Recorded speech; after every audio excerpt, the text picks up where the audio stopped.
में बंद है। अच्छा, मुझे तो पता ही नहीं था। अच्छा हो ना मैंने बता दिया। चुप कर।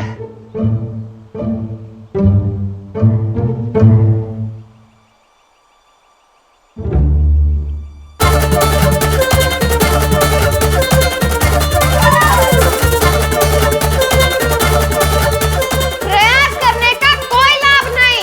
हम विशेष से कभी जीत ही नहीं सकते।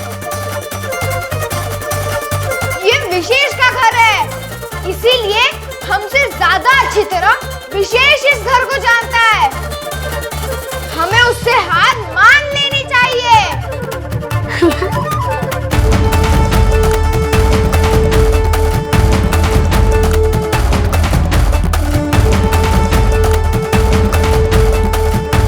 विशेष वास्तव में विशेष बालक है, हमें उसका सम्मान करना चाहिए।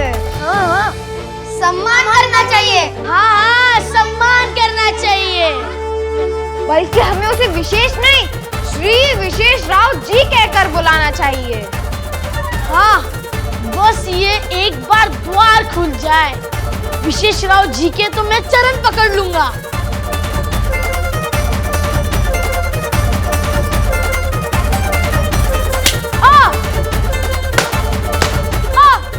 क्यों मारा? हाँ, कहाँ मार लो?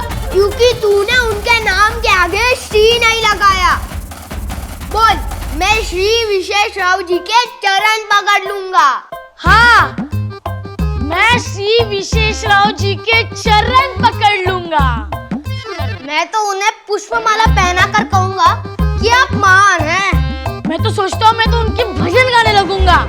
श्री विशेष राव जी, श्री विशेष राव जी, आप कहाँ है भगवान? मेरे सामने आओ जी, श्री विशेष राव जी। अच्छा हुआ तुम सबने समय से अपनी भूल का एहसास कर लिया। इसे आगे ना बढ़ दो। मैं मोटा हूँ। हाँ, तू विशेष राव नहीं, अविशेष राव है। अविशेष कहीं का? अरे तुम मुझे ये धोखा है, ये धोखा है। धोखा नहीं, रणनीति। छत्रपति शिवाजी महाराज कहते थे, कभी कभी शत्रु के सामने स्वयं को निर्बल दिखाना चाहिए, ताकि शत्रु असावधान हो जाए और फिर उस पर अचानक से हमला बोल दो। वाह, क्या आपको छत्रपति शिवाजी महाराज के बारे में और भी कहानियां मालूम है? बहुत सारी, पर उसके लिए तुम्हें एक शांत और आज्ञाकारी बच्चा बनना पड़ेगा। बनोगे? मैं बनूंगा। नहीं बनेगा। बनेगा। ये नहीं बनेगा। आज्ञाकारी बालक बनेगा।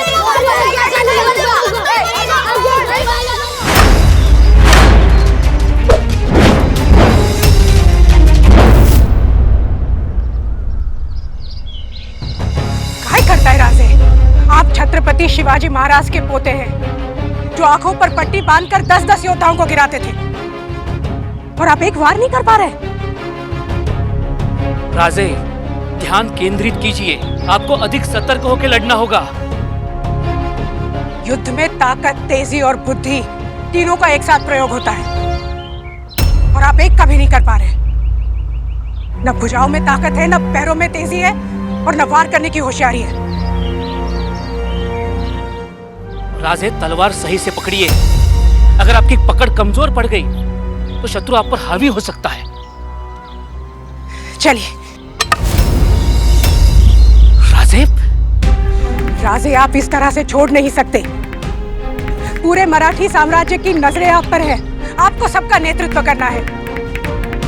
एक राजा कभी अपनी तलवार नहीं त्यागता, कभी समर्पण नहीं करता, और जो अपनी तलवार छोड़ता है, दुश्मन की तलवार उसे नहीं छोड़ती।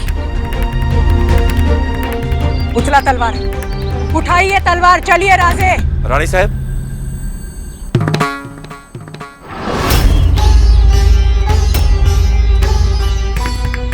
अभ्यास के बीच में आने के लिए क्षमा चाहते हैं।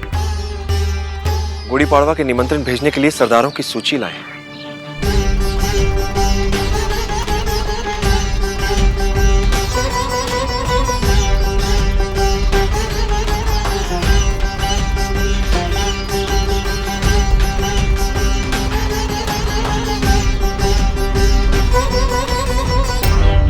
रानी साहब, क्या हम महाराज से कुछ बात कर सकते हैं? क्षमा करा, हमें लगता है कि हम इनकी सहायता कर सकते हैं।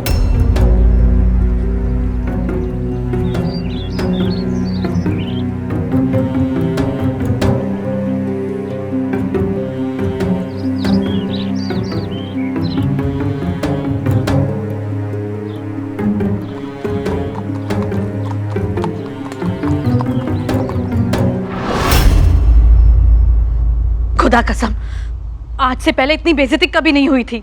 कमबख्श की बीवी तिल से लेकर ताज तक हर चीज मुझसे पूछ कर लेती थी, पर कल की दावत में उसने मेरा सलाम तक कबूल नहीं किया।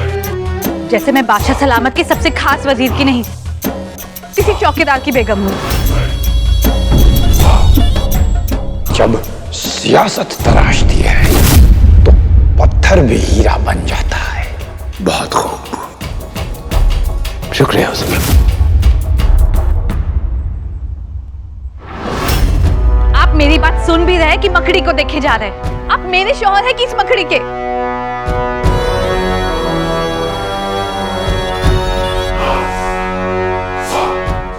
शौहर तो हम तुम्हारे हैं,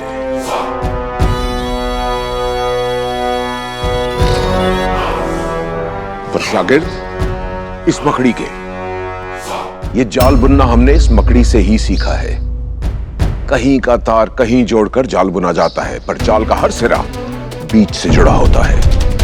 और हमारे जाल के बीच में है मुगलिया सल्तनत का तख्त। हमने इतने सब्र, इतनी मेहनत से ये जाल बुना है कि बादशाह सलामत के इंतकाल फरमाने के बाद इस तख्त पर हम ही बैठेंगे। और जो हमें रोकने की कोशिश करेगा वो हमारे बनाए हुए जाल में उलझ जाएगा, फिर चाहे वो कमबख्श हो या बादशाह सलामत का कोई और बेटा। उस कमबख्त बालाजी नाम की आंधी ने हमारे जाल को हिला तो दिया, पर तोड़ नहीं पाया। इस बार उस मराठी कीड़े को भी इस जाल में फंसा कर मारेंगे इंशाअल्लाह। बहुत जल्द से फिर मुलाकात होगी।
कौन सा मंत्र दे दिया इसे?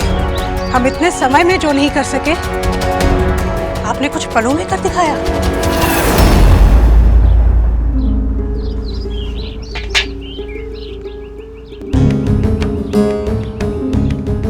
यदि आप चाहें तो हम आपको एक विजय मंत्र दे सकते हैं।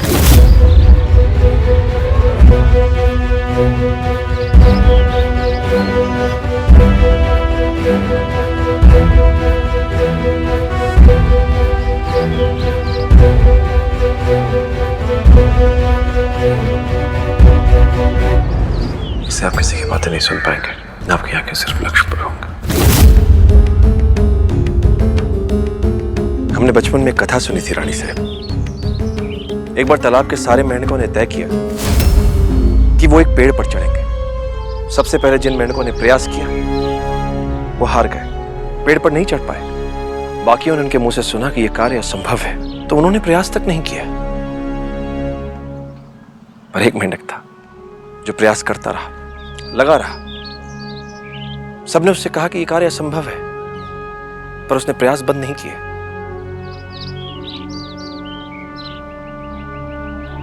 और अंत में वही मेंढक पेड़ पर चढ़ गया, सफल हो गया।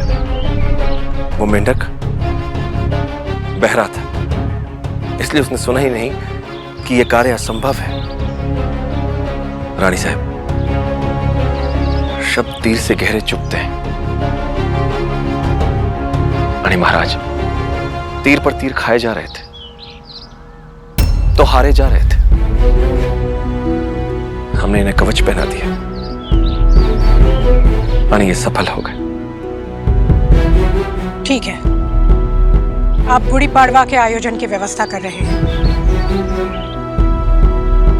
आज से आप राजे को भी तैयार करेंगे। पर तारा रानी साहेब, बालाजी भट्ट क्यों? हमारे साम्राज्य में इनसे अच्छे शिक्षक है, वो राजे को तैयार कर सकते हैं।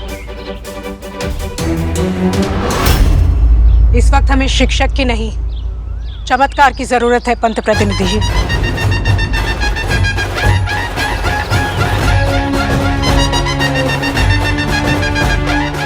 और हमें पूरा विश्वास है कि आप यह चमत्कार करके दिखाएंगे। आज से राजे के प्रशिक्षक आप हैं। गुड़ी पाड़वा के दिन राजे से कोई भूल नहीं होनी चाहिए। हो रहा है।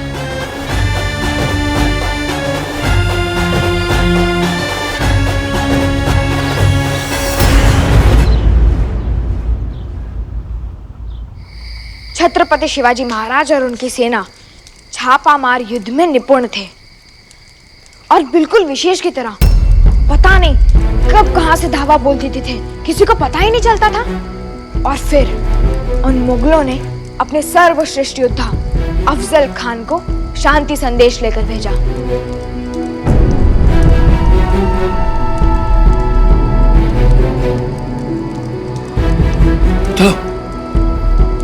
अफजल खान आया तो शांति दूत बनकर था, पर छत्रपति शिवाजी महाराज को उसकी नीयत पर संदेह था। म्हणून शिवाजी महाराज ने एक विशेष हथियार बनाया, वाघनख, जो देखने में ऐसा लगता था कि हमने अंगूठियां पहन रखी हैं, पर उसके अंदर धातु के धारदार कांटे लगे होते थे।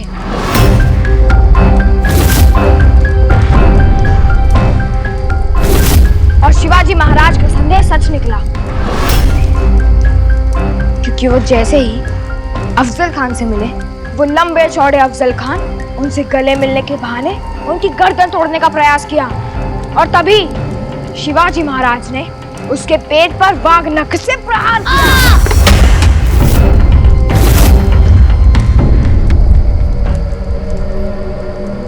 एक, दो, चार, पाँच, सभी यही है।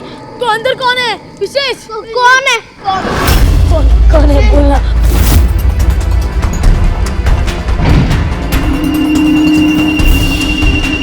वहाँ पर कोई है।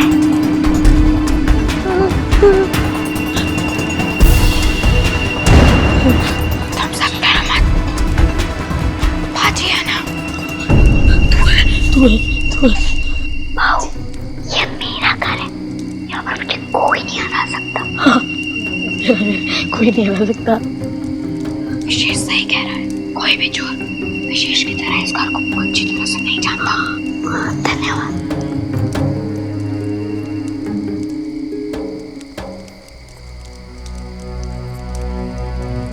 जब तूने हम सबको कमरे में बंद किया था, तो स्वयं उस कमरे से बाहर कैसे निकला था?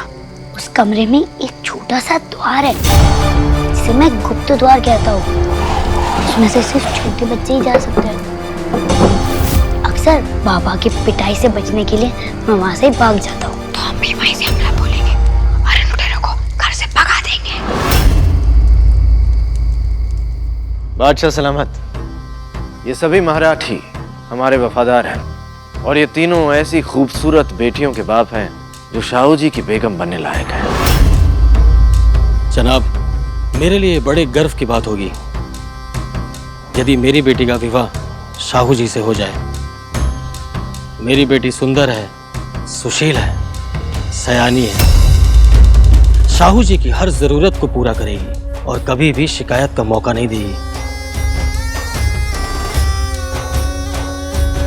क्या बात है, बहुत खूब। ये तो वाकई हमारे सच्चे वफादार हैं। वफादार ही नहीं, ये समझदार है। आपकी बात सुनकर हमारा दिल बाग बाग हो गया। आइए, आलमगीर औरंगजेब आपको इस बात पर अपनी अंगूठी चूमने का मौका अता फरमाता है।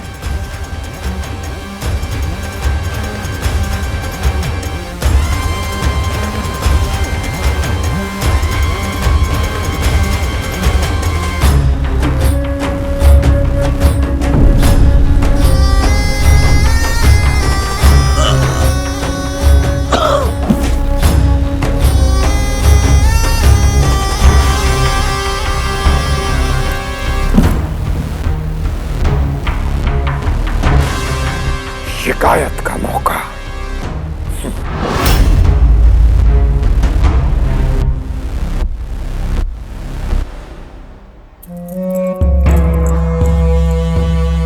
उम्मीद है कि आप लोग समझ गए होंगे कि हम क्या चाहते हैं। हम शाहू जी के लिए दुल्हन नहीं, लगाम ढूंढ रहे हैं। ऐसी लगाम जो शाहू जी के दिलो दिमाग पर पूरी तरह काबू पा सके, जिसके बाद वो सिर्फ उसकी मर्जी से, यानी कि हमारे हुक्म से चले। और अगर ये बात आप लोगों की समझ में नहीं आई है तो हमारे बाएं हाथ में चूमने के लिए 2 अंगूठियां बाकी हैं।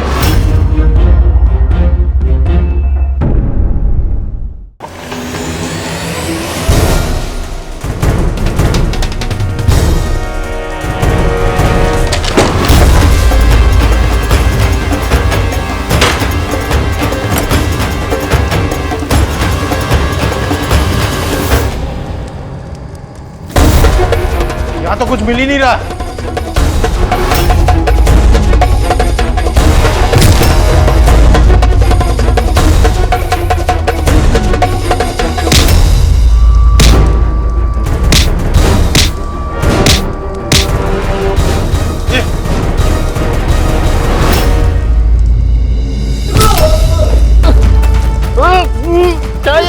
औषधि लगा रहे भाऊ।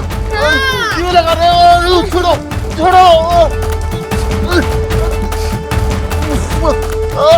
क्या क्या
बड़ा बाजी कुछ गलत नहीं होने देगा।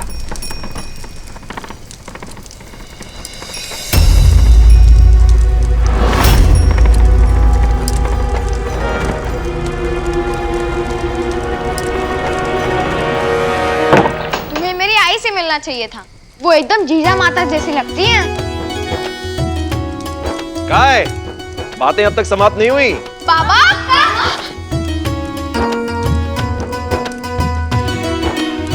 प्रणाम।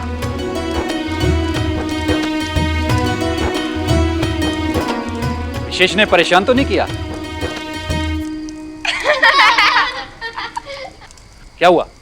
अजीब बात नहीं। और तुम लोगों ने विशेष का ध्यान रखा कि नहीं? मुझे बाजू भाव और इन सब के साथ बहुत ही आनंद है। इन सब ने मेरा ध्यान भी रखा। अच्छा, चला बैलगाड़ी में बैठो, हमें समय से सासवड़ पहुंचना है। हाँ जी बाबा। हो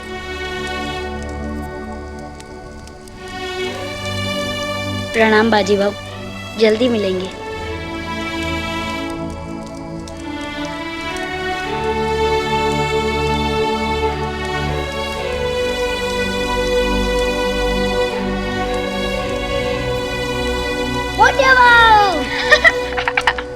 नाम अविशेष भाव।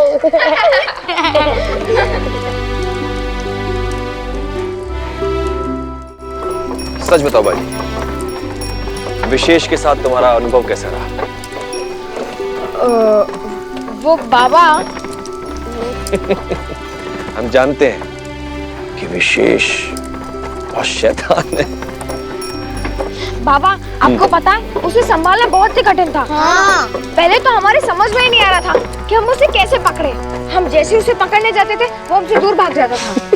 लेकिन फिर हमने अपनी रणनीति बदली और उसे उसी की खेल में पराजित कर दिया और फिर हम दोनों मित्र बन गए और हम सबने मिलकर उन मुगल चोरों को भगा दिया। वो चोर नहीं थे बाजी, हमारे ही आदमी थे। थमा थमा थमा, रुको रुको, थम थम थम। बाबा अभी भी आपने क्या कहा? यही कि वो चोर नहीं थे, हमारे आदमी थे। हो, हमने ये नाटक तुम्हें ये समझाने के लिए किया कि स्वराज बिल्कुल एक छोटे शैतान बच्चे की तरह होता है। प्यार से मांगो, अधिकार से नहीं। क्या किया? ध्यान हाथ से रखना है, रविवार से नहीं। जिसे तुम्हारा सारा ध्यान, सारी ऊर्जा, सारा प्रयास चाहिए होता है, वरना वो रेत की तरह मुट्ठी से कब फिसल जाएगा तुम्हें पता भी नहीं चले। स्वराज को संभालना है तो अपनी मिट्टी के कण कण को पहचानना सीखो, जैसे विशेष अपने घर को पहचानता है। समझ लो? ये मेरा घर है, यहाँ पर मुझे कोई नहीं हरा सकता। आणि हाँ, मिट्टी से मित्रता करोगे तो ना तुम्हारे पांव फिसलेंगे और ना ही विदेशियों के जमेंगे। समझ लो?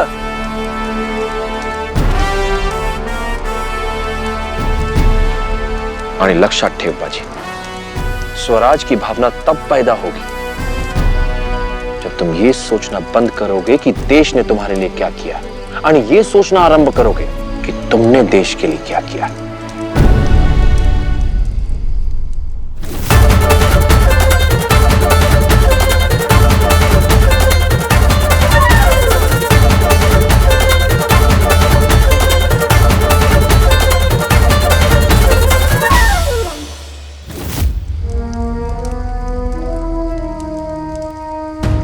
हो बाबा,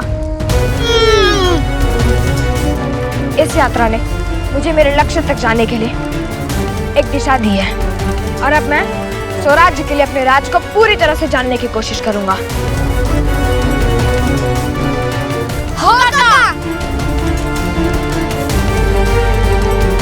हर हर महादेव। हर हर महादेव।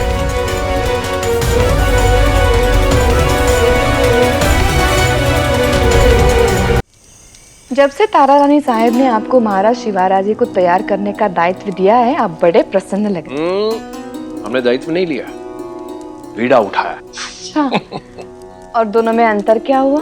बीड़ा उठाना किसी चुनौती को स्वीकार करना होता है। चुनौती खत्म, काम खत्म। दायित्व जीवन भर का होता है सरकार। यानी हमारा दायित्व है अपने बाजी को उसकी नियति के लिए तैयार करना। हम इसलिए प्रसन्न हैं क्योंकि बाजी ने स्वराज का पहला पाठ सीख लिया। हाँ, लेकिन सीखने और समझने में अंतर होता है। ये वही है जिन्होंने स्वाभिमान को स्व यानी खुद का अभिमान समझ लिया था। आपने उसे ये तो सिखा दिया कि स्वराज कितना महत्वपूर्ण विचार है। अब ये भी समझा दीजिए कि उस विचार को सच बनाने के लिए कितनी मेहनत, लगन और निष्ठा से कर्म करना पड़ता है।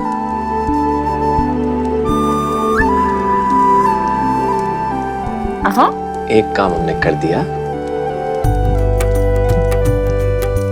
अब दूसरा काम आप कीजिए। वैसे भी गुड़ी पाड़वा और महाराज शिवाराजे दोनों की तैयारी का भार हम पर है, और इसी कारण कल से हम कुछ हफ्तों तक सातारा में रुकेंगे। आहो, पर पिता बस एक शिक्षक ही तो होता है। भाई पाठशाला होती है। समझ लीजिए कि चिंगारी हमने दी है, आग आपको लगानी। अब आपने इतना सब कुछ किया ही है तो आग भी आप ही लगा दीजिए ना। ये काम तो नारी को ही करना चाहिए सरकार। दोनों में बड़ा अंतर है। पुरुष आग लगाता है तो घर जलता है, पर नारी आग लगाती है तो जलता है दीपक। हमने बाजी के भविष्य को दिशा दी है, आकार आप दीजिए।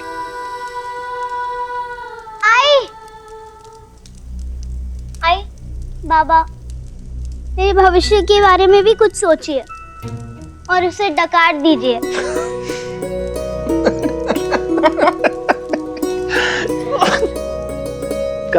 क्या दीजिए? डकार है ना आई? डकार नहीं, आकार। तेरे भाव के साथ साथ मैं तुझे भी सब कुछ सिखाऊंगी। पता नहीं वो समय कब आएगा, क्योंकि भाव ऊपर छत पर स्वराज का सपना देख रहे हैं। स्वराज का सपना?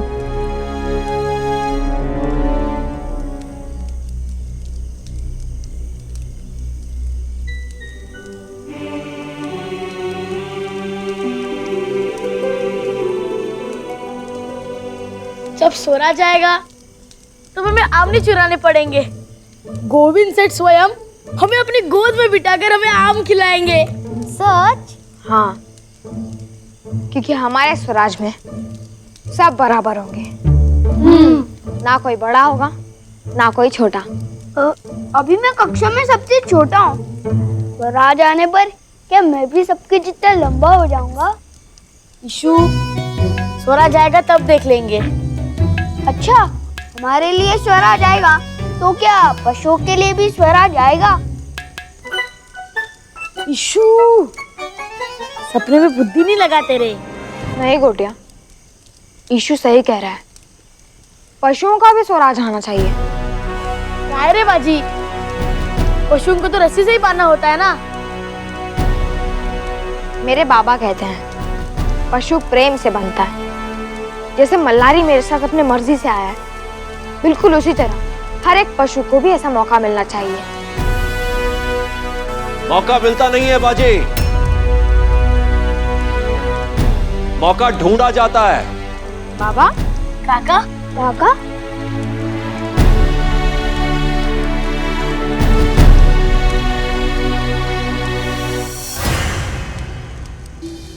संसार में तभी कुछ मिलता है जब उसके लिए कर्म किए जाए, फिर वो चाहे मौका हो या स्वराज। स्वराज किससे मांग के मिलेगा?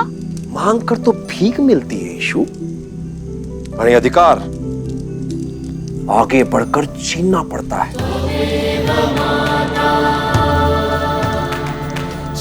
यानी हमें भी मुगलों से स्वराज छीनना पड़ेगा, युद्ध करके।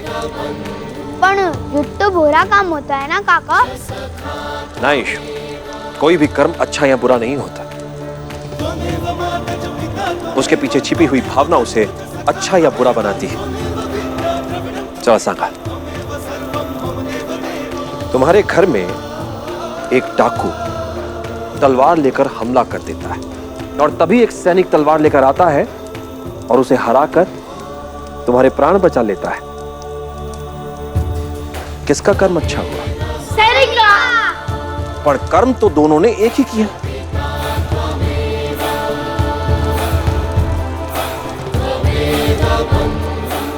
दोनों ने तलवार चलाई, फिर सैनिक का कर्म अच्छा और डाकू का कर्म बुरा। कैसे?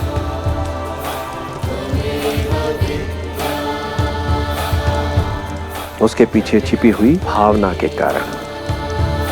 समझ ला? अगर एक एक मराठी युद्ध में आ जाए तो क्या हम मुगलों को नहीं हरा सकते? युद्ध सेना करती है बाजी, भीड़ नहीं। भीड़ और सेना में अंतर मात्र एकता का है। हमें सबसे पहले अपने मराठियों में एकता लानी है। और एकता जबरदस्ती से नहीं, नम्रता से आती है।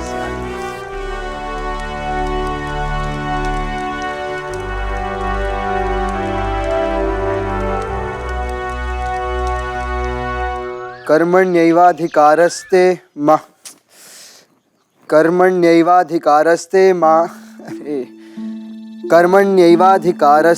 मा फलेषु कदाचन कर्मण्यैवाधिकारस्ते। कहाँ फंसा दिया बालाजी ने? महाराज, प्रवृत्त वाक विचित्र कथा उहवान प्रतिभानवान आशु ग्रंथस्य वक्ताचय सपंडित उच्चते।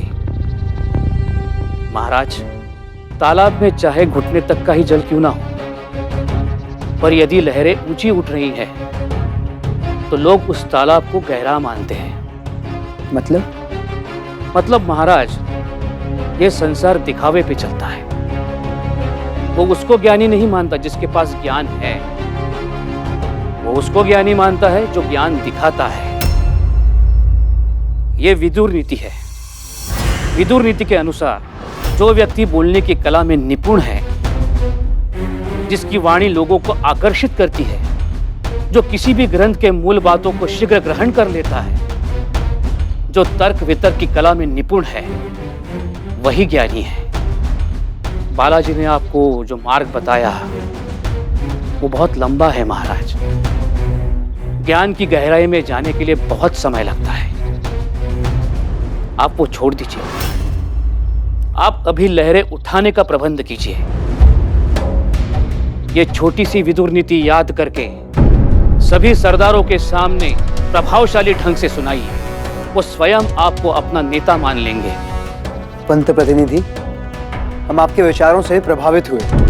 बस एक बार गुड़ी पाड़वा हो जाए, यदि सब कुछ सही रहा तो आपको आपकी इस सलाह के लिए बहुत बड़ा पुरस्कार मिलेगा। महाराज,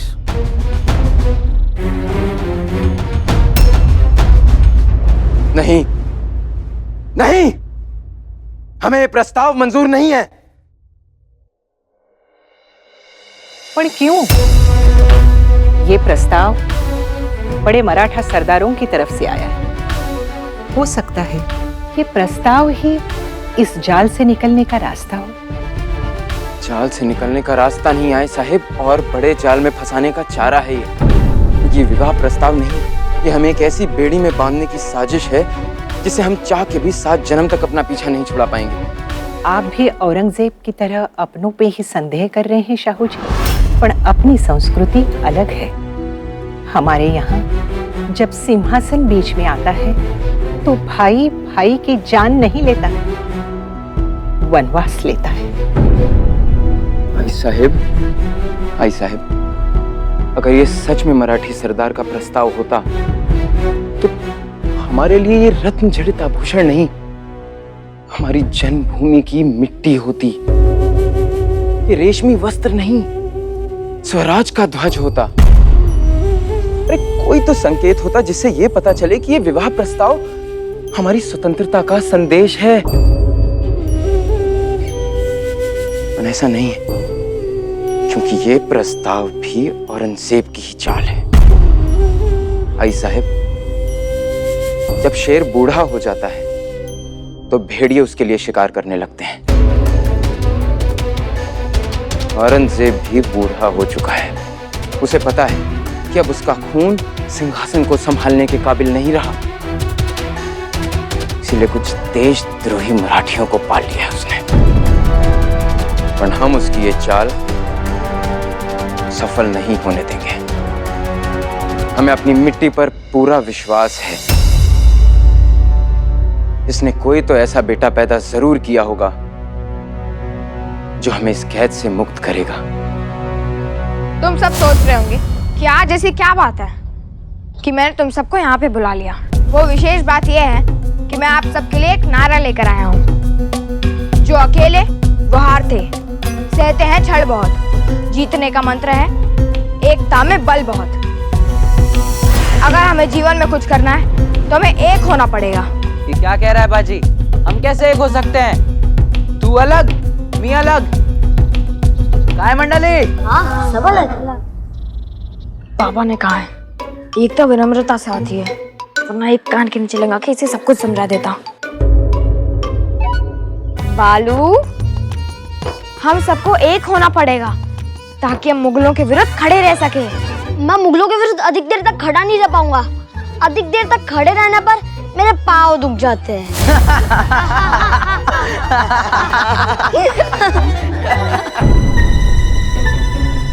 नम्रता, नम्रता, नम्रता। मैं तो प्यार खोलना चाहता हूँ। युद्ध में मेरा क्या काम? क्यों? सैनिक भी तो जल पीते हैं। तुम सेना में सबको जल पिलाना। और अगर पानी पिलाते पिलाते एक तीर आया और आके लग गया तो? बाजी, मुझे तीर लगाया जाता है। बाजी, तीर लगाया जाता है। आई, आई, आई।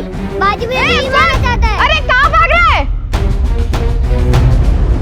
ए बालू, तू सबको भड़का क्यों रहा है? और तू सबको झूठे सपने क्यों दिखा रहा है? अगर एकता करनी है तो मुझसे कर। आ? मुझसे गले लग के दिखा। आ?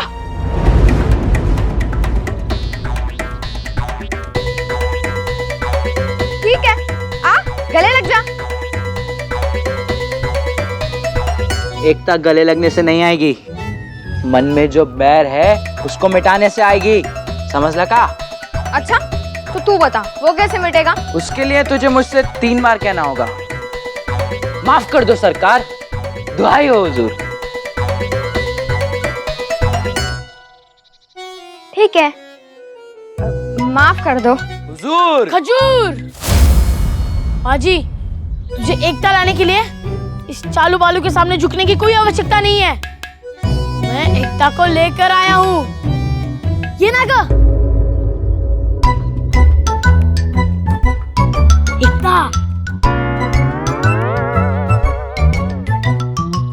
अरे गोटिया, बाबा ऐसी एकता की बात नहीं कर रहे थे। अरे काका, मराठी एकता की बात कर रहे थे। ये ना, सुन लो के ये तो ये भी मराठी ही है। बोलना का मराठी बोल गया है। पूरा छाड़ ला कर दूंगा। तो मैं भी मुगल के खिलाफ तुम लोगों के साथ मिलकर लड़ूंगी। बाजी, काका ने कहा था एकता नम्रता के साथ आती है। तू देख, मैं नम्रता को भी अपने साथ लेकर आया हूँ। नम्रता, हाँ चल पटकन। नम्रता,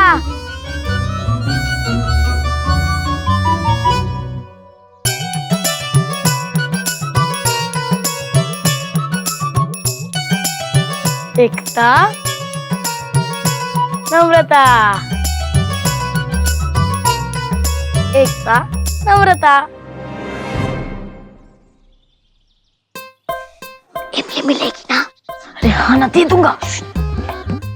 फिर मैं भी लड़ूंगी, पर सिर्फ उन मुगलों से जिनकी चोटी हो, क्योंकि हम लड़कियां चोटी खींच खींच कर ही लड़ती हैं।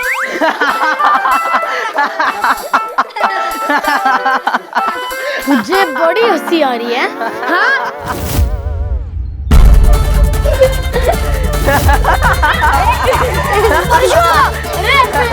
अरे रुको,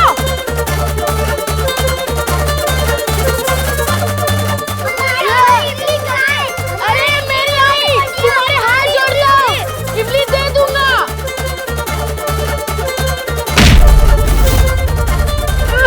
इसने मेरे शरीर के पृष्ठभाग पर प्रहार किया।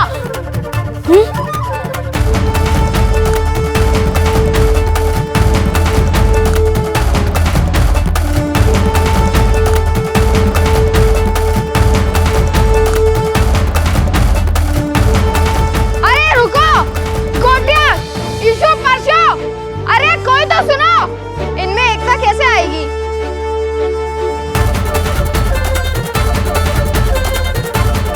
वो तो पता नहीं भाऊ, पर गुरुजी आ गए। ये क्या महाभारत हो रही है?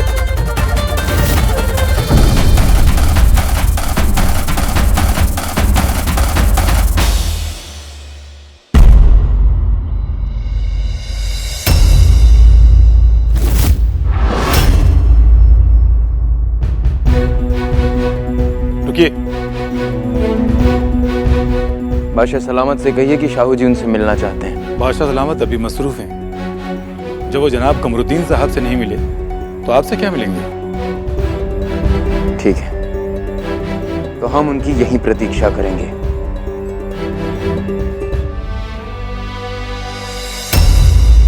बादशाह सलामत को दक्कन चाहिए और दक्कन जीतने की चाबी है ताराबाई। हमारा मशवरा है कि हुजूर ताराबाई पर हमला कर दें।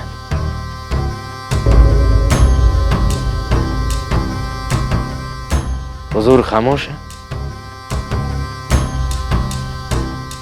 जो आप कह रहे हैं वो तो हम कब से कर रहे हैं। पर इस बार कांटे को कांटे से निकालिए हुजूर। अगर मराठियों को हराना है तो मराठी तरीके से हराइए। कुछ सबक हमें दोस्त सिखाते हैं तो कुछ सबक दुश्मन, और इस बार हमें उस सबक का इस्तेमाल करना है जो आपके दुश्मन छत्रपति शिवाजी महाराज ने सिखाया था। हमें दुश्मन पर छापा मार हमला करना है।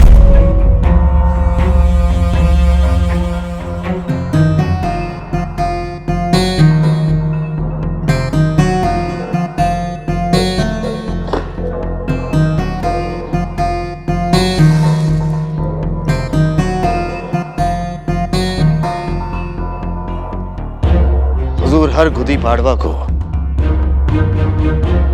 सारे मराठी सरदार एक जगह पर इकट्ठा हो जाते हैं। ऐसे में अगर हम मराठी भेष में उनके घर के अंदर घुसकर पहले अंदर से वार करें और फिर बाहर से, तो यकीन मानिए हुजूर, मराठी सियासत का एक बहुत बड़ा हिस्सा हम छीन सकते हैं और फिर उसे हम नाम देंगे नया औरंगाबाद।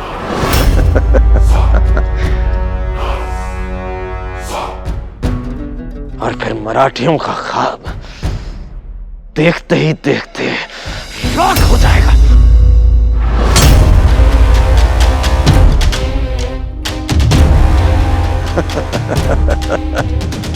बादशाह सलामत, मराठी सियासत के नक्शे का चलना इस बात का इशारा है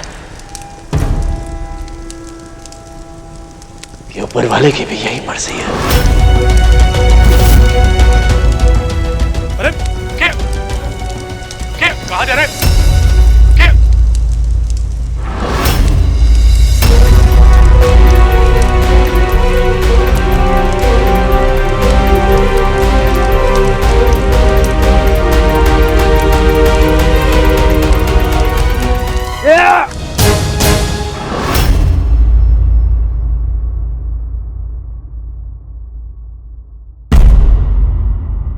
हुजूर आग तो बुझ गई। कहिए तो वापस लगवा दें। शाहू जी, शाहू जी, वाह, हम ऐसे ही आपकी बहादुरी के कायल नहीं हैं। दिल बहल जाता है हमारा इनकी हरकतों से, और ये चाहते हैं कि हम इन्हें छोड़ दें। पिंजरे में हैं, फिर भी शेर हैं। शाबाश।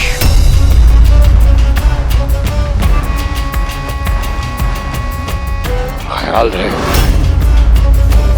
हम बहादुरों की कदर करते हैं, गुस्ताखों की नहीं। गुस्ताखी तो हुजूर ने की है। हुजूर जितनी बार मराठियों को आग में जलाकर दबाएंगे, मराठी उतनी बार धुएं की तरह ऊपर उठेंगे। हम मुगल खेमे में पले बड़े जरूर हैं, पर हम कल भी मराठी थे आणि आज पण मराठीच आहोत। इसीलिए हुजूर अपने चंद खरीदे हुए मराठी सरदारों की बेटियों से हमारा विवाह करके हमें तोड़ने की कोशिश ना करें, क्योंकि हुजूर की ये कोशिश कभी कामयाब नहीं होगी।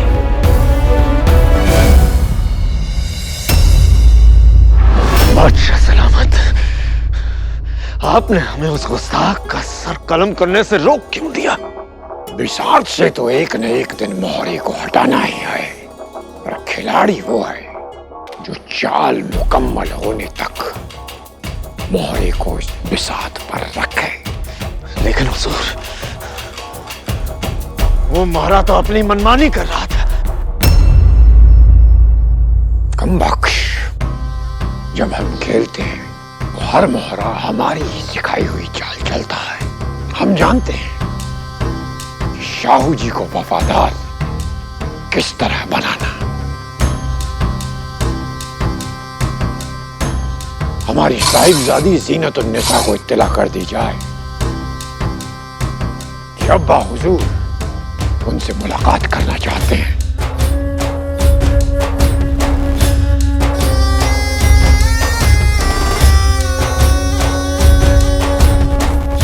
बादशाह सलामत, आप ज़ीनत-उन-निसा के जरिए अपनी चाल चलना चाहते हैं?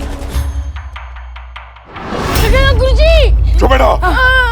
एकता लाओगे? हाँ? एकता लाओगे? बोलो बल्लारी लाल, क्यों चाहिए एकता? यहाँ पाठशाला में अध्यापन करने आते हो या नेता बनने? विद्यार्थी वो होता है जो पुस्तक के सिवा कुछ और ना देखे। पर गुरुजी, मेरी आई कहती है संसार भी एक पाठशाला है। वाह जी वाह, अगर संसार पाठशाला है तो सारी गाय भैंस से विद्वान हो जाती, क्योंकि सारा दिन वो उसी पाठशाला में रहती है।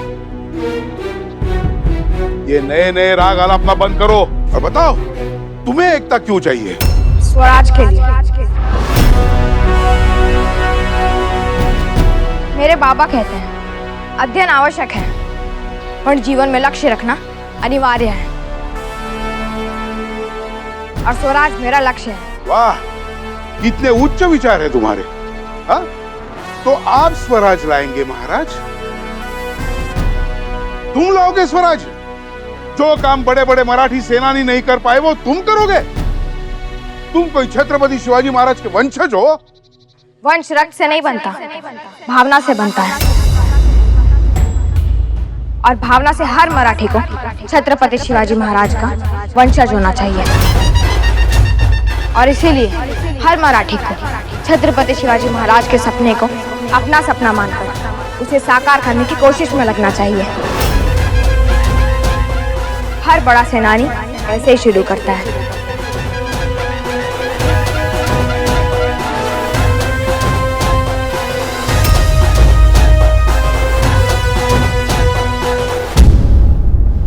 हर मराठी को छत्रपति शिवाजी महाराज के सपने को अपना सपना मानकर उसे साकार करने की कोशिश में लगना चाहिए। हर बड़ा सेनानी ऐसे ही शुरू करता है। इतनी बड़ी बड़ी बातें रट तो ली है, पर इनका अर्थ पता है? स्वराज लाओगे, सेनानी बनोगे।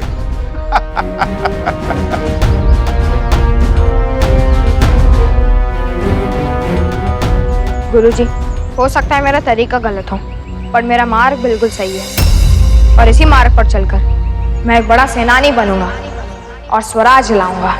ऐसे मार्ग पर चल के स्वराज नहीं मिलता, यमराज मिलता है।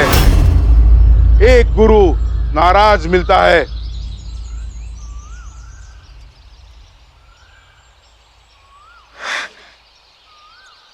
हाथ करो आगे। सेनानी बनोगे, स्वराज लाना है। इतना सर सूबेदार, और तू पूरे मराठियों का नेतृत्व करेगा? हाँ? जाओ बुला कर लो अपनी आई को। हम उन्हें बताएंगे कि उनके पुत्र का माथा फिर गया है। जा लेकर आ अपनी आई को, जाओ।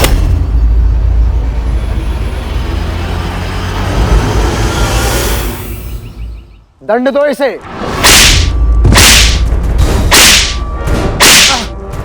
क्षमा कर दीजिए महाराज, मेरा परिवार भूखा था। जब तक हम ना कहें तुम रुकोगे नहीं।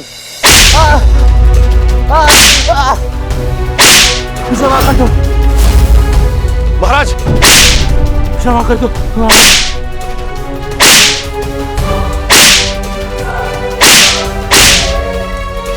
क्षमा करो महाराज, यदि आपने रुकने का आदेश नहीं दिया तो उसकी मृत्यु हो जाएगी। और दंड का उद्देश्य अपराध को समाप्त करना होता है, अपराधी को नहीं। दंड का उद्देश्य अपराधी के मन में डर पैदा करना होता है। यानी डर दया दिखाकर पैदा नहीं किया जाता। छत्रपति शिवाजी महाराज ने जो कहा, जो किया, उनके समय और हालात के लिए ठीक था। पर अब समय और नियम दोनों बदल चुके हैं बालाजी। और बलपूर्वक मारो। बालाजी, आपने हमें उस दिन आई साहब के कोप से बचाया था, इसीलिए हम आपसे सीखने को तैयार हुए हैं। गुड़ी पड़वा के पर्व पर सभी सरदारों के सामने आप हमारा सर झुकने से बचाएंगे। ये आपका काम है। आणि लक्षात ठेवा, आप कर्मचारी हैं, गुरु नहीं। आपको जिम्मेदारी दी है, अधिकार नहीं।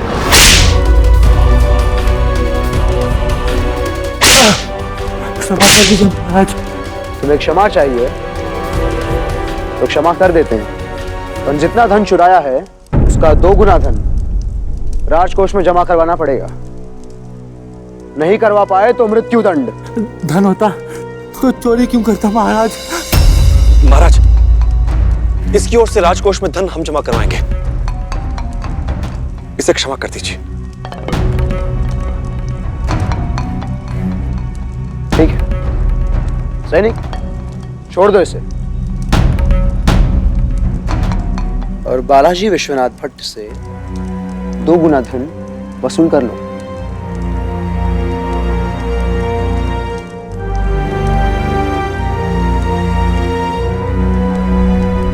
आई जाने देना। आई शायद मेरी ही गलती थी, मुझे गुरुजी के सामने से नहीं बोलना चाहिए था।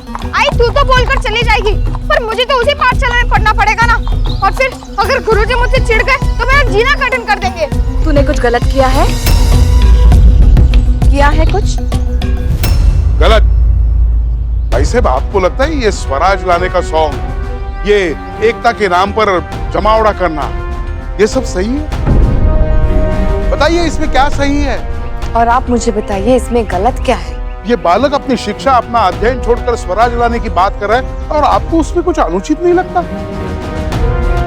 आप ही बताइए, इन बच्चों के लिए अपनी शिक्षा महत्वपूर्ण है या स्वराज?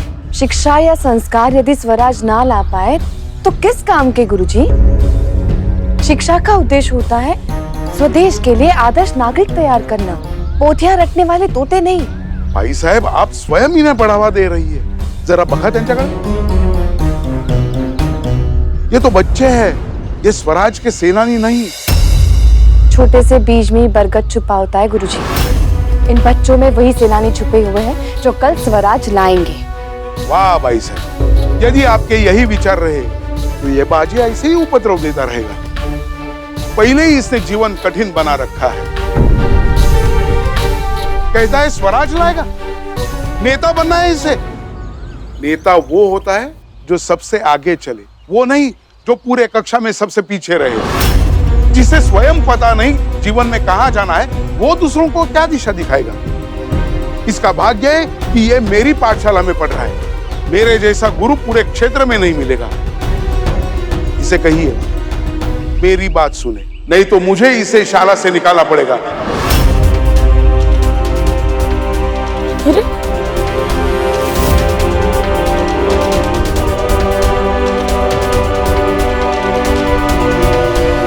गुरुजी,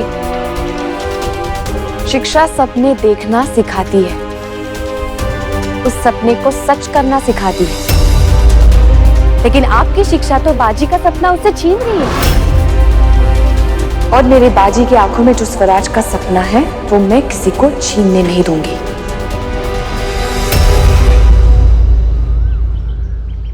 और आप बाजी को पाठशाला से निकालने का कष्ट मत लीजिए। मैं स्वयं अपने बाजी को, बाजी बल्ला भट्ट को इस पाठशाला से निकालती हूँ।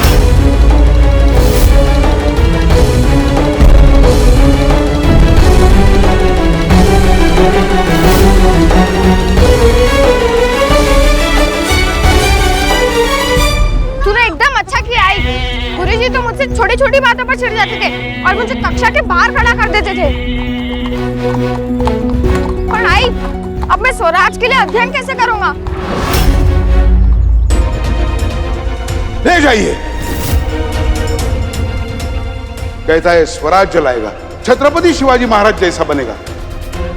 ना इसमें कोई गुण है, ना कौशल, ना बुद्धि। ये क्या नेतृत्व प्रदान करेगा? इससे अच्छा तो इसका भाई चिमना है। आप हमसे लिख कर लीजिए भाई साहब, इसका कुछ नहीं हो सकता। ये मैंने क्या कर दिया? क्या कर दिया आई? आई, मैं तुझसे कुछ पूछ रहा हूँ। मुझे कौन पढ़ाएगा? क्या गुरुजी की कही हुई बातें सत्य हैं कि मुझमें कोई गुण, कोई बुद्धि, कोई कौशल नहीं है? क्या मेरा कुछ नहीं हो सकता? पिता बस एक शिक्षक ही तो होता है। आई, पाठशाला होती है। समझ लीजिए कि चिंगारी हमने दी है, आग आपको लगानी। अरे आई सांग ना, मुझे कौन पढ़ाएगा?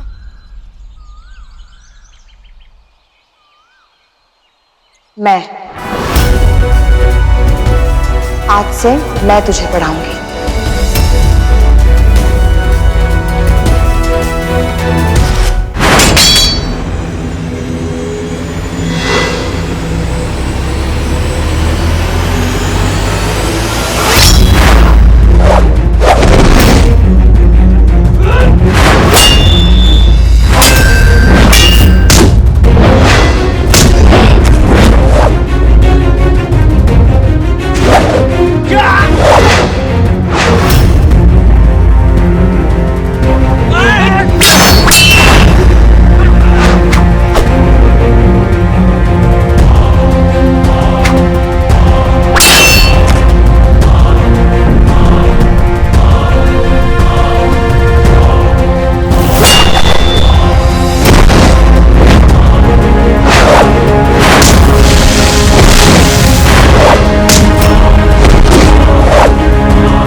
जाइए और आई साहब से कह दीजिए कि हम तैयार हैं। अब तो आपने स्वयं अपनी आंखों से देख ली ना मेरी तलवार की धार। तलवार की धार और इनकी हार तो दिखी, पर आपकी जीत नहीं दिखी महाराज। क्या वास्तव में महाराज विजयी हुए हैं? महाराज ने उनसे हमें हारने के लिए धन दिया था।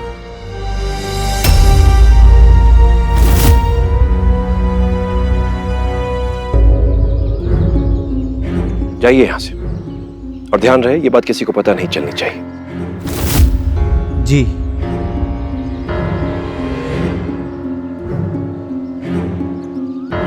हमने उनसे हारने को कहा था, पर इतनी सरलता से हारने को नहीं। पर आप चिंता मत कीजिए बालाजी, इस बार हम ऐसे सैनिकों को लाएंगे जो हमसे हारने का अच्छा अभिनय कर सकें, और हम भी और अच्छा अभिनय करेंगे। प्रदर्शन होना है तो अच्छा होना चाहिए। महाराज,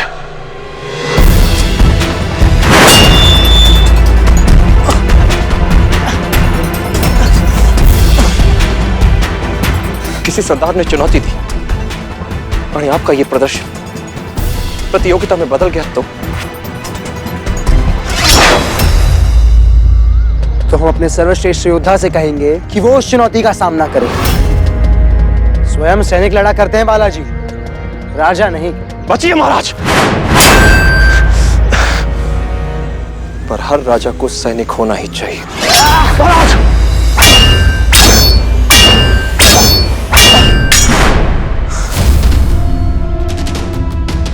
क्षमा करें महाराज, पर परीक्षा मात्र वीरता की नहीं होगी, आपके ज्ञान, आपकी बुद्धि, आपके सब्र, आपकी सजगता की भी होगी। ऐसे क्या सवाल पूछ लेंगे सरदार? कुछ भी पूछ सकते हैं महाराज, कुछ भी। हो सकता है कि वो ये पूछ लें कि क्या मात्र 2 घोड़ों से एक पूरी सेना के होने का आभास करवाया जा सकता है? ये असंभव है। मात्र 2 घोड़ों से पूरी सेना का आभास कोई कैसे करवा सकता है? वैसे ही महाराज, जैसे आपके दादाजी छत्रपति शिवाजी महाराज ने किया था। कई बार वो घोड़े की पूंछ में जंगली घास बांधकर उन्हें भगाते थे। आने उड़ती हुई धूल देखकर हर किसी को यही लगता था कि मात्र 2 घोड़े नहीं, एक सेना वहां से आ रही है। एक उत्तर ना जानने से यह सिद्ध नहीं होता कि हम राजा नहीं बन सकते। दूसरा प्रश्न पूछिए। हो महाराज, यदि आपके राज्य की सारी नदियां सूख जाएं, तो आप अपने लोगों की प्यास बुझाने के लिए क्या करेंगे? कुछ नहीं, पानी नहीं तो क्या, दूध तो है ना।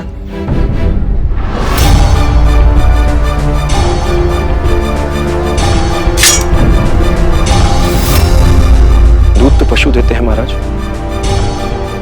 और यदि पानी ही ना हो तो पशु जीवित कैसे बचेंगे?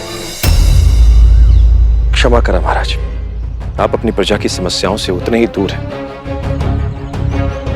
जितना कि पृथ्वी से चंद्रमा। यदि गुड़ी पाड़वा तक यही स्थिति रही तो आपको सीखना होगा महाराज। आप नहीं जानते कि अगर आप सीख गए तो आप क्या क्या कर सकते हैं, और आप नहीं जानते कि हम कुछ भी बिना सीखे क्या कर सकते हैं। बालाजी को गिरफ्तार कर लिया जाए।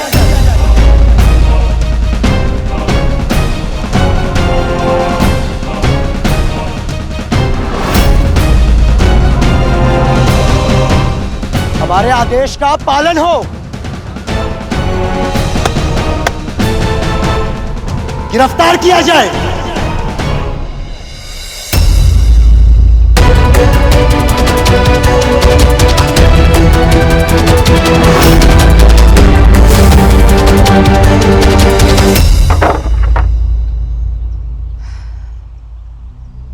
आई, तू तो राई है, तू आई जैसी चीजें ही सिखाएगी, पर स्वराज की लड़ाई की तैयारी के लिए भी तो मुझे कोई गुरु चाहिए। वो गुरु कौन बनेगा? मी। तुझे इतना ज्ञान है आई? तुझे इतना सब कुछ आता है? मात्र मुझे ही नहीं, हर माँ को आता है। पता है बाजी, हमारी संस्कृति में वेदों को ज्ञान का महासागर माना जाता है, और तेरे बाबा कहते हैं ना, आई 5वां वेद होती है। अपनी संतान की सीमा और क्षमताओं को जितना माँ जानती है, उतना तो स्वयं वो संतान भी नहीं जानती। ठीक है आई, फिर तो मेरे लिए बहुत अच्छा रहेगा। अब कल से मुझे पाठशाला में गुरुजी और उनके चमचे बालों की शक्ल भी नहीं देखनी पड़ेगी।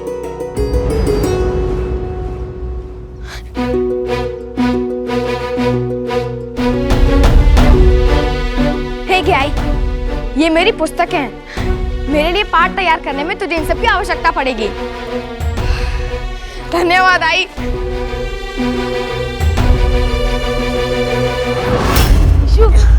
आज मन कितना प्रसन्न है रे। क्यों, सकाराम हलवाई की मिठाई खाई क्या?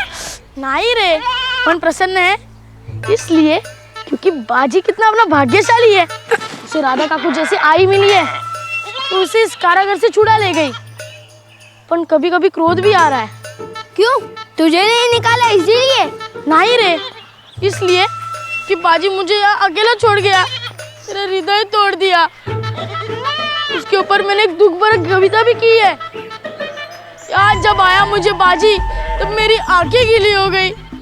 याद जब आया मुझे बाजी तब मेरी आंखें गीली हो गई। उसके याद में दुबला हुआ तो मेरी धोती ढीली हो गई।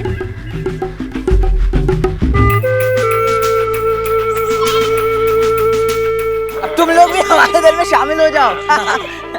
ओ बाबा, छुट्टा नहीं है, आगे जाओ।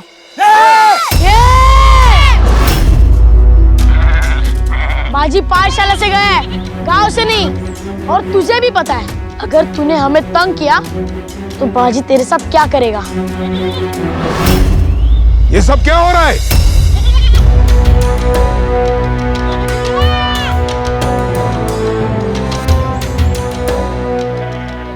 गुरुजी, हम ये बात कर रहे थे कि राधा काकू ने बाजी को पाठशाला से निकालकर कितना महान काम किया है। क्या?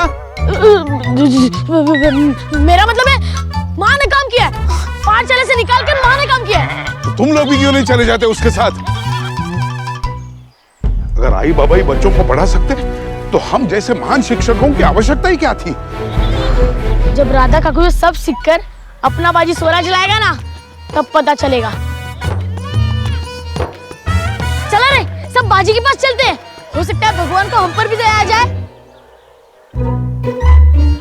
चला रे, हट हट हट हट चल चल हट। बाजी रुकना। अरे गोटिया, अरे रुक। अरे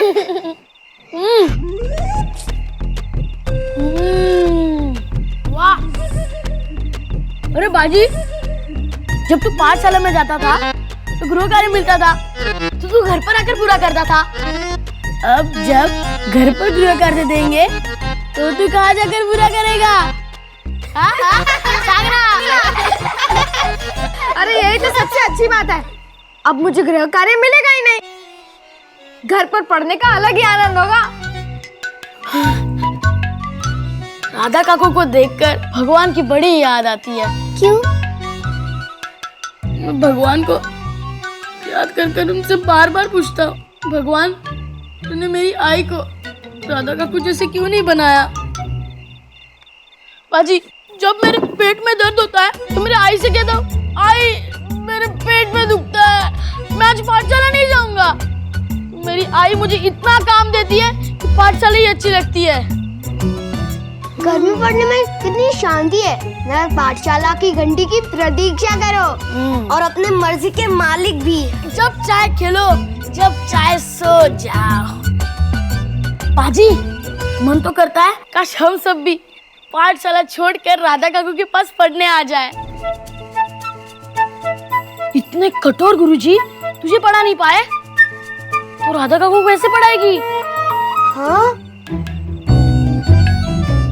वो तो पता नहीं, पर आई के मन में इस पढ़ाई को लेकर कुछ अधिक उत्साह है। आई नीचे कमरे में बैठकर कल मुझे कौन सा पाठ पढ़ाने वाली है उसके बारे में तैयारी कर रही है।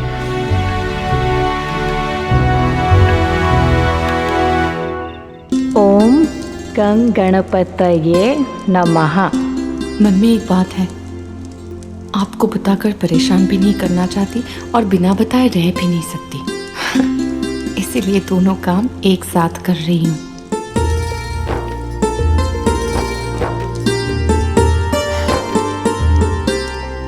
आपको पत्र लिख रही हूँ पर भेजूंगी नहीं। मैंने आपसे बिना पूछे एक बहुत बड़ा निर्णय लिया है। मैंने बाजी को पाठशाला से निकाल लिया, पर मैं भी क्या करती। ऐसी शिक्षा का क्या फायदा जो आकाश तो दिखाए पर पंख ही काट दे। आप ही ने कहा था ना कि अगर बाजी आंधी है तो हमें वो चट्टान बनना पड़ेगा जो उस आंधी को सही दिशा दे सके। बस वही करने का प्रयास कर रही हूँ, पर पता नहीं ये सब कैसे होगा। आज शायद बाजी से अधिक मुझे डर लग रहा है कि कल उसे कौन सा पाठ पढ़ाऊंगी।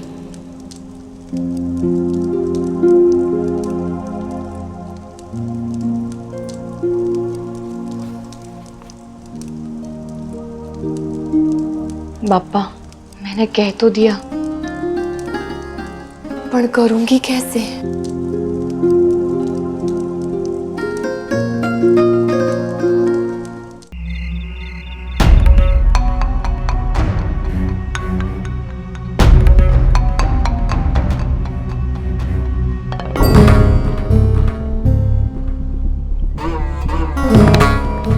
बड़ी जल्दी सूचना मिल गई रानी साहब।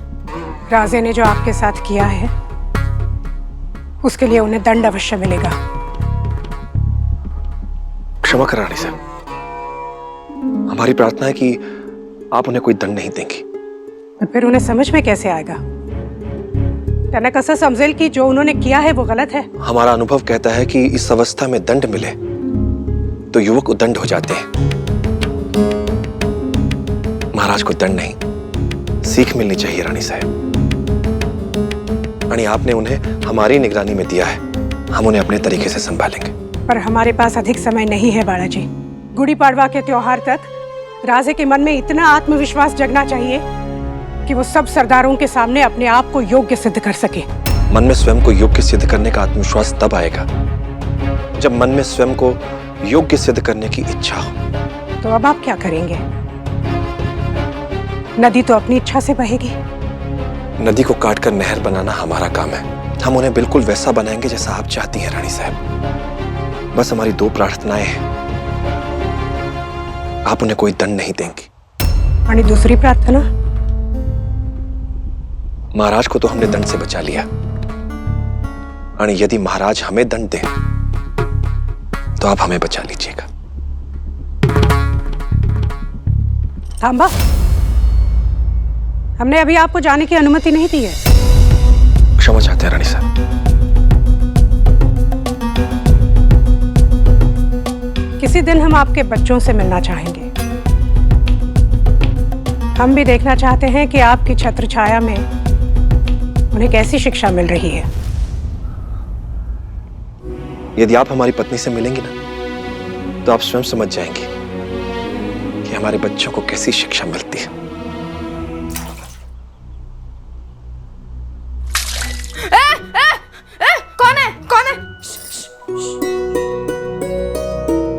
पानी डाल के क्यों उठाया? मैंने सोचा तुझे उठाने के साथ साथ तुझे नहला भी दूं। समय व्यर्थ नहीं होगा। अभी तक तो सूर्योदय भी नहीं हुआ। हाँ तो सूर्य से अधिक तेजस्वी बनना है तो सूर्योदय से पहले जागना सीखना होगा बाजी। जल्दी से तैयार होके बाहर आ जाओ।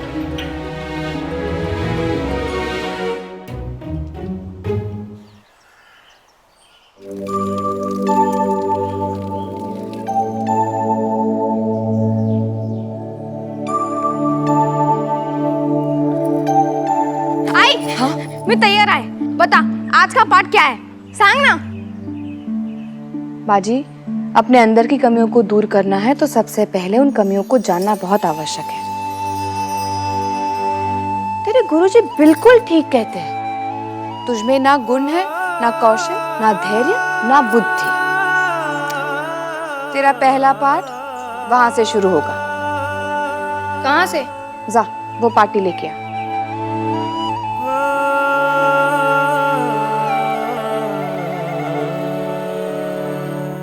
मानव योद्धा नीतिज्ञ। पहला पाठ पहले शब्द से। मानव। मैं पहले तुझे मानव बनाऊंगी, फिर योद्धा, फिर नीतिज्ञ। मानव। तो अभी क्या मैं वानर जैसे दिखता हूँ? मात्र मानव का शरीर होने से कुछ नहीं होता बाजी। मानव वो होता है जिसके मन में मानवता होती है। श्रेष्ठ मानव के अंदर 7 गुण होते हैं। अति श्रेष्ठ योद्धा के अंदर 7 कौशल और सर्वश्रेष्ठ नीतिज्ञ के अंदर 7 नीतियां। आई, तूने एक रात में इतना सब कुछ सोच लिया? मैंने जो सोचा वो छोड़। अब तू ये सोच कि तुझे क्या करना है। मुझे तो सब कुछ सीखना है ताकि जब बाबा गुड़ी पाड़वा के लिए घर लौटे तो मुझ में गुण, कौशल, धैर्य और बुद्धि ये सब कुछ आ जाए और फिर बाबा मुझे अपने साथ अपनी अगली मुहिम पर ले जाएं। तो आई, आज तो मुझे कौन सा गुण सिखाएगी? उसके लिए तुझे कुछ करना होगा।